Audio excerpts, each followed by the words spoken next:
Micah. Welcome to my channel. So January is over. It felt like it was like 10 months long, but we've made it through it, and now it's time to do a wrap-up. I actually combined my December wrap-up and my January wrap-up. The reason being, I only read 2 books in January. I've had a lot going on emotionally, so I've been kind of in a reading slump. And plus the books I read in January were not good, so that will definitely put you in a reading slump. So I combined December and January to actually get like a full-length video. So we'll go ahead and dive into it. So our first book is Bullet Train by Kotaro Isaka, I think is how you pronounce it. This was not a very good read. I did not like this. So the premise of it is an assassin. He's like notable. He's known in like the assassin espionage world as being someone who's always unlucky. So he gets this assignment where he goes on this train and he steals a suitcase from 2 other assassins, and just chaos ensues. It's just a wild ride. I read this on Kindle. I did not like this, and this is actually a rare case of the movie was better than the book. I very rarely say that, but there are some cases where it does exist, and this is one of them. It was very slow-paced, and it did not hold my interest. I had to renew this from the library like 3 or 4 times because I just could not get into it. It was so slow-paced, so I didn't love that. And I feel like the movie brought everything together in a really clear and concise way, and that's what I wanted from the book. Like, there was some details that needed to be added, there was some questions I had at the ending, whereas the movie, I didn't have those. This was my first Japanese thriller, so maybe I don't really understand the nuances of the genre, but I don't think it's a genre I'll be returning to. I just did not enjoy it. And also, I didn't like any of the characters. Like, maybe if it was slow-paced, but I was really rooting for a character, it would have been different. But I did not like any of the characters. If you like books that are multiple POV, this is great because every chapter is, it fluctuates between, I think, 3 or 4 different POVs, and each chapter changes. So if you like multiple POVs, this would be good. But I only gave this 2 stars, so I won't be reading anything else by this author. Okay, we have our next one, which is A Study in Drowning by Ava Reid. Now, I have already reviewed this book on my Starling House Reading Challenge. So if you want a more in-depth review, you can watch that video. But the premise is we have an architecture student, a female architecture student named Effie, and she gets this really big opportunity to redesign the mansion on her favorite author who had just passed away, his estate. She gets there and she finds this literature student, and he is actually trying to disprove that this author's most famous work was not completely written by him. So she kind of gets into this alliance with him to like investigate with him so she can prove him wrong, and they find out a whole lot about the mysteries of this novel and all sorts of things. I absolutely loved this book. The prose is very dark. It's amazing. It focuses a lot on the consequences, what happens if someone takes another person's story and takes it as their own, and not just individuals but cultures and stuff like that. It deals with those types of consequences. I loved the romance in it. It was just so sweet and pure, and I adored it. It was lovely. It was a lovely time. There's no spicy scenes in this or anything, but you know what? It was just sweet, and I loved it. Now, just a heads up, it does have a lot of mention of essay in it. It really focuses on dealing with inappropriate relationships, like a relationship where someone has all the power and uses that to get, sexual things from another person. There's this really good line that I like that really describes, and I'm not going to I can't give it that much context without spoiling it, but it's like, I was a girl when it talks about how, like, at one point she's viewed as a young girl. She's 18, but then she's also described as a woman when they want something from her. So she's in this sexual relationship, and then she's a woman, but when she does this other thing, she's just a stupid young girl. So it's kind of interesting to talk about how she's the same age, but based on what they want for her, they use that different title. But this was an amazing book, 5 stars. Ava Reid is definitely on my auto-buy list. If it's something from Ava Reid, I will get it from her. I have not read her to zero yet, but I plan to. Okay, we have our next one, which was Murder at the Theatre Royal by Ada Montcrieff. I listened to the audiobook version of this. So the premise of this is Daphne. She's a journalist. She does kind of one of those, I don't know if they even still do these in newspapers, where someone it's like ask Susan or ask whoever, and they give you like cleaning advice or relationship advice. But she's that. And she wants to branch out. She wants to become a crime writer. So her boss, it's the 1930s in London, so, sexism. And he's like, well, I can't have you, a woman, writing about crime, but, if you want to branch out of your genre, you can do this theater review. So she goes to this production of A Christmas Carol, and it's happening on Christmas Eve, and someone gets murdered, and she investigates. So that's the premise of the book. I loved that it was a cozy mystery. I loved the London vibes. I will always eat that up. And I loved that it was the 1930s. That would have been a really interesting time period to go back to, is London in the 1930s. So between that time of World War I and World War II. I enjoyed the friendship that Daphne forms with one of the female theater troupe people. And I was like, ooh, they're laying down potential for a romance, but it didn't happen, which was lame. But I did like that female friendship.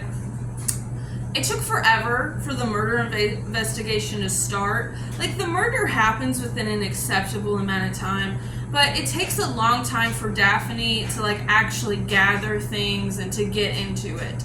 It was a lot of exposition versus the actual nitty gritty of the investigation, which is what I want in a mystery. So I didn't love that. And the writing itself was kind of mediocre, because sometimes I had to rewind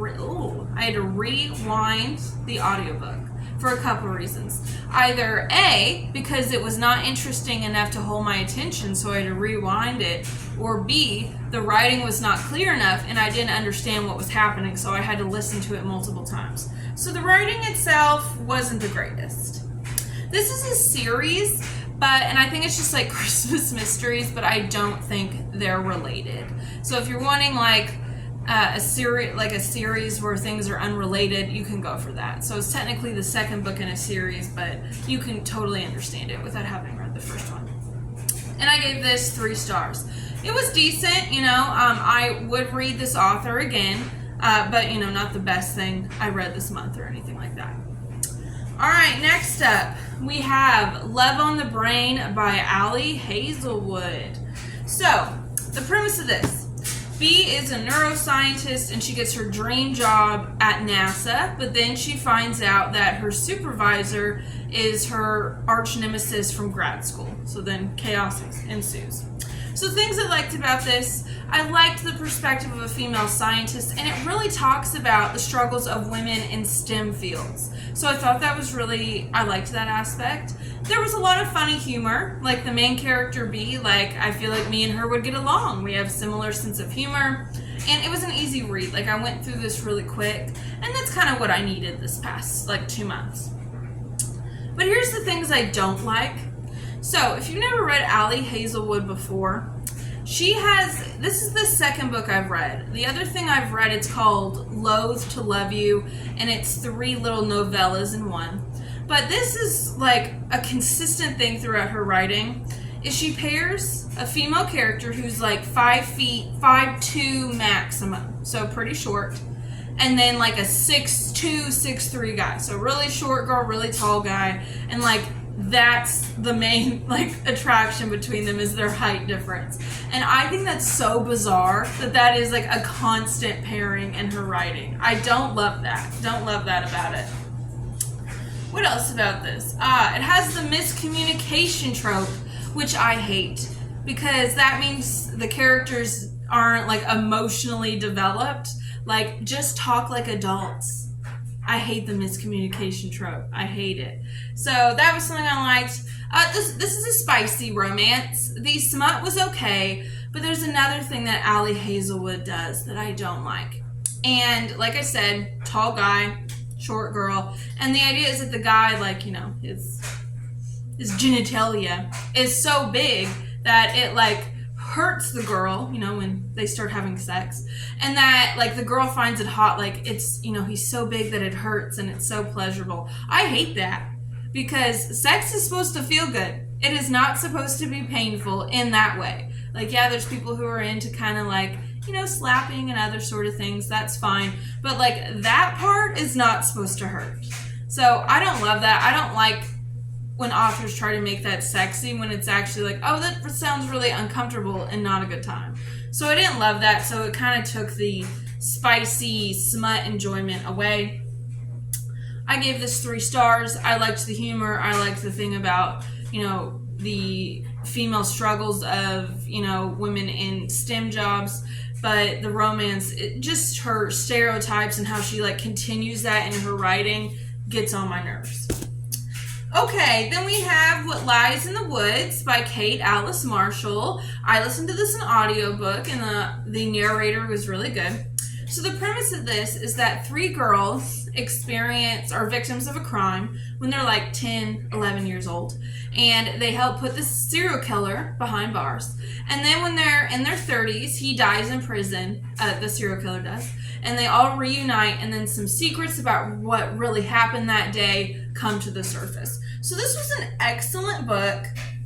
The writing was really beautiful. It was great at describing trauma and how it affects children. One thing I liked is it really describes like that, you know, that age, like 10 or 11 years old, like female friendships, kids. Like it talks about how they have this goddess game where they pretend to be different Greek goddesses and they have to do certain things. Like that hits really well on what it is to be like a 10 or 11-year-old girl and have like a group of friends. So I like that aspect, how it really like you can kind of get that flashback like, oh yeah, that really was how, you know, I acted when I was 10 or 11 with my friends. And it does explore the complexities of female friendships, like some of the positives but also the toxicity of it at all ages. It has a great twist. My only complaint was at the end, not all the parts of the mystery were answered well. I didn't get all my questions answered, but I gave this 4 stars. It was a really good read, and I will be reading that author again. All right, then we have Night by Elie Wiesel. I don't know how you pronounce his last name. I'm sorry. I listened to this on audiobook, and so what Night is, it is a memoir of the author's experience during the Holocaust when he was around 13 or 14 years old, and how he went through the concentration camps like Auschwitz with his father. So there's great writing with this. It's heart-wrenching. You know, I believe everyone needs to read a memoir of the Holocaust at some point to truly understand like the horrible things that happened.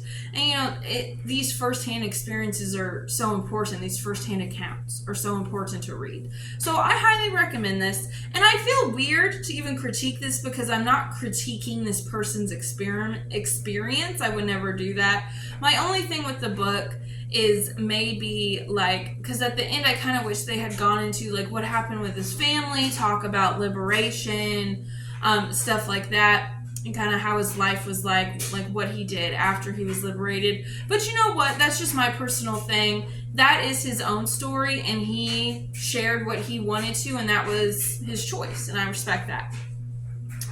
The next book I read was A Christmas Carol by Charles Dickens.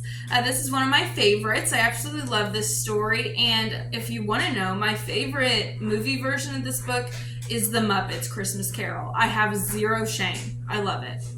So if you've never seen A Christmas Carol, you've never read it, you've been living under a rock, Ebenezer Scrooge, he's an old miserly man, he's an old grump. On Christmas Eve, he is visited by 3 ghosts in the attempt to show him to change his ways so that he doesn't get like damned to hell for all eternity. And I forgot to hold this up, so here it is. This is my copy. It's really cute. There's some illustrations throughout. I think it's really cute. But this is a classic, it's been redone in all sorts of different types of movies, everything like that. It's a classic for a reason. It's a great format, and it's a great metaphor for how you need to change, because first, he's visited by the ghost of Christmas past to kind of understand how you are the way you are. You need to figure out what happened to you in the past, how your development shaped you. You need to look at your present, what you want to change, and then you need to decide how your future needs to be. So actually, it's a pretty good format for how, if we want to change things about ourselves. My only complaint about this, or my only thought, so what happens to kick this off is Scrooge is visited by his old business partner who is dead, Jacob Marley, and Jacob Marley is like, you and I are basically the same. We didn't care about other people. We just cared about money. And so he is damned to walk the earth in like chains. Like he's like, that's his version of hell. And I'm like, did Jacob Marley get this chance? Like, what's so special about Scrooge? So I just want to know that, like that, because that seems vastly unfair if he wasn't able to have the same chance. But 5 out of 5 stars. It's a classic for a reason, and plus I love Charles Dickens. All right, next we have Murder on the Christmas Express by Alexandra Benedict. I have read her before. I read Christmas Murder Game, and I think that's maybe what she does, is just write like kind of dark Christmas mysteries. This is not a cozy read. So we have Roz. She is a former detective, and she is on this overnight train from London to the Highlands because her daughter is about to give birth. There have been some complications, so she's heading up there. And when she's on there, there's a couple things that happen. Like there's a huge snowstorm, and actually the train kind of derails a little bit. And also they find out that one of the passengers has been murdered. So she's a former detective. She's technically retired, but she tries to, keep everyone calm and solve what happened. This was fairly enjoyable. I thought maybe it was going to be a cozy mystery, but it was not. Okay, it focuses less on finding out who solved the crime versus it focuses on the trauma of Roz and her daughter and her daughter's pregnancy issues. So there's kind of a lot of mentions of dark themes. So just be aware of that, because I could tell, I could see people who had a couple of triggers to find this book disturbing. There is a lot of talk of SA and also pregnancy issues. So just a heads up with that. And I do wish it focused on the mystery a little bit more. I did give this 4 stars because the writing is good. I was able to get through it pretty good. And it does, the things it focuses on them well. I just thought it should have maybe focused on other things. All right, then we have What the River Knows by Isabel Ibanez. So I was really excited for this book, but unfortunately it let me down, and I'll talk about that. So Inez is our main character. Her parents are adventurers. They spend most of their year in Egypt. In Egypt, digging up artifacts. But eventually Inez receives news that her parents are missing, presumed dead, and she decides that she is going to go to Egypt to find out what happened to her parents. So there's a magic element in this book. It's that, there are objects that have magic, but it wasn't utilized enough. The author kept trying to add in all sorts of stuff, but she just really needed to pick 1 or 2 things and focus on that. I felt really sorry for Inez because really what this book talks about is the abandonment of her parents, how her parents really chose this life of adventure over raising her and forming relationships with her. And then plus when she gets to Egypt, her mother's brother, her uncle, who she should be connected with, he's like, I need you to go back to Argentina. I can't handle you. I can't look after you. So everyone in her life who's supposed to care about her doesn't show her any love whatsoever. So I felt really sorry about that. Something else that was really good is the descriptions of grief and the emotions that go with it, because her parents are dead, and I was able to relate a lot how it described her feelings, because, I've lost my mother. So I liked that part, and a lot of it is Inez switching from she's curious what happened to her parents to angry that her parents are dead, to sadness that her parents are dead. She's angry that her parents didn't spend any time with them, and she's like, I didn't even know them at all. So I liked that part, the conflicted, the emotions, that was done really well. It gives vibes from the Mummy movie, which I liked, but it wasn't campy enough. And the pacing wasn't that great either. So, like, it had all this potential, but it just needed to take the next step to be great. There was a love interest, and I didn't love it. Like, Inez and the love interest, they had decent banter, but it just felt so forced. Like, I didn't feel any chemistry at all. The last 30 pages were the best. Like, the whole entirety of the book, I was like, okay, let's get through it. Let's get through it. The pacing didn't get good until the last 30 pages, which is a crime. I give this 3 stars. There is going to be a second one. I do want to read it because it left off on a bit of a cliffhanger, but this could have been so much better. So I'm really hoping the second book, like, works out the pacing issues and everything like that. So we'll see when it comes out. Okay, next we have Meet Me in London by Georgia Toffolo? One of those. So, I did not like this book at all. I would say this is what put me in a reading slump for January, this book right here. So, the premise is Victoria, she is an aspiring fashion designer, and Oliver, his family, runs like a bunch of department stores. They decide to fake date because Oliver's parents are on him to like find a wife and have kids and all this. So they decide to like fake date for a while. So that's the premise. And I do like the fake dating trope, but this was not done well. So let's talk about it. I wanted a cozy London romance set during Christmas time, but instead I got blah. Like, it was just not good. So the whole conflict of this, of like, you know, because there's always the fake dating thing where they kind of have a chemistry, but then they decide to fake date, and one of them's really into the other one, and the other one's like, oh no, they can never fall for me, and then they get together. You know, it's basic, but I love it. The conflict that Victoria has is that she can't have kids, and she makes that into a way bigger deal. And I'm not trying to talk bad about anyone with infertility or like with fertility issues, but it almost is from the perspective of someone from the 1950s. She's like, I can never be with anyone because I can't give them kids. And she won't even tell people that. Like, she doesn't tell Oliver that, so it has the miscommunication trope. And it's like, nowadays, like, if you're with someone and they decide to end the relationship because you can't have kids, not that you don't want kids, that's a whole thing, but you can't have kids when there's things like adoption, IVF, or whatever, surrogacy, like, that's not who you want to be with anyway. And I don't know, she just makes it a conflict when it doesn't need to be.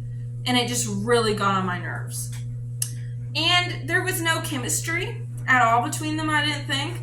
And the sex scenes that just skip past, didn't love that. And she has friendships with these 3 other women. They're like really, really close. And that's something I love in books, is female friendships. But I just thought the friendships were weird. Like, she meets up with them for Christmas and she's like so sad because she's like, I had to like break up with Oliver because I can't have kids. And as someone's friend, I would be like, well, did you talk to him? Do you want to like maybe tell him what's going on? Maybe try to give it another chance? Because if I saw my friend was so upset, like sobbing all the time, I'd be like, okay, like maybe we can fix this. But her friends were like, oh, it'll be okay. It's just time for you to focus on other things and move on. Like, that's really, really bizarre to me. And also something that gets on my nerves. So, if you look at the cover here, this is clearly a blonde woman, correct? Victoria has black hair. Why would you not match it to the character description? I think that's dumb. I give this 2 stars.